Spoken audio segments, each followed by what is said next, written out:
Hey guys, இந்த பெரிய அவரைக்காயையும் வச்சு சின்ன வெங்காயம் டின் மீன் எல்லாத்தையும் சேர்த்து ஒரு சுவையான செமி கிரேவி செய்ய போகிறோம். If you like let we start.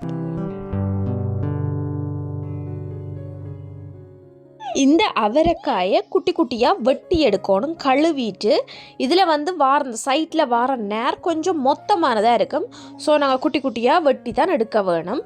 அதை நல்ல மிதமான எண்ணெயில் கருக பொரிக்கக்கூடாது.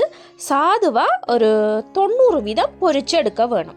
எடுத்துட்டு ஒரு 2 குழிக்கரண்டி எண்ணெய் பொரிச்ச எண்ணெயை சேர்த்துருக்கிறேன். அதோட ஒரு கையளவு சின்ன வெங்காயம், ஒரு கையளவு உள்ளிப்பூடு, 3 பச்சை மிளகாய், இது 3ஐயும் சேர்த்து ஒரு பிரட்டினோன்னு கருவேப்பிலை, ஒரு கையளவு கருவேப்பிலை சேர்த்துட்டு இதை நல்லா சட்டை பண்ணி எடுக்க வேணும்.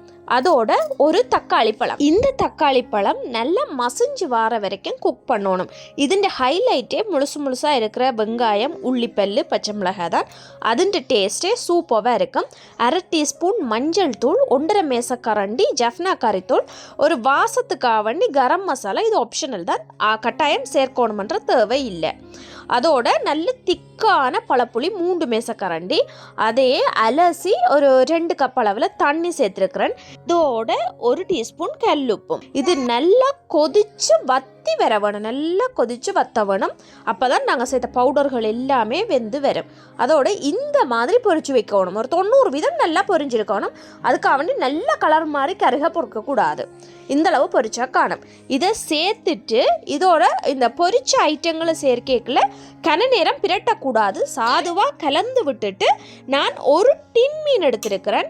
இதில் ஹைலைட்டே அந்த டின் மீன் தான். டின் மீனை சேர்த்துட்டு, டின் மீன் நல்லா வேக விடணுமன்ற தேவையில்லை, சேர்த்துட்டு இந்த கறியில் மூழ்க வச்சுட்டு ஒரு கப் பிரட்டி எடுத்தீங்களா காணும். அதோட 3 மேசக்கரண்டி அளவில் திக்கான தேங்காய் பால், இதில் உள்ள உரைப்பு, புளிப்பு, நாங்கள் எக்ஸ்ட்ராவாக செய்த உப்பு எல்லாத்தையுமே செட்டில் பண்ணோம். கடைசியாக டேஸ்ட் பண்ணும்போது உப்புன்ற டேஸ்ட் உங்களுக்கு கூட குறையாண்டா செக் பண்ணிக்கொள்ளுங்க. பாலை சேர்த்துட்டு ஒரு கப் பிரட்டிட்டு நிறைய நேரம் கொதிக்கக்கூடாது. ஒரு 2 நிமிஷம் கொதிச்சா காணும் கறி ரெடி ஆயிரும்.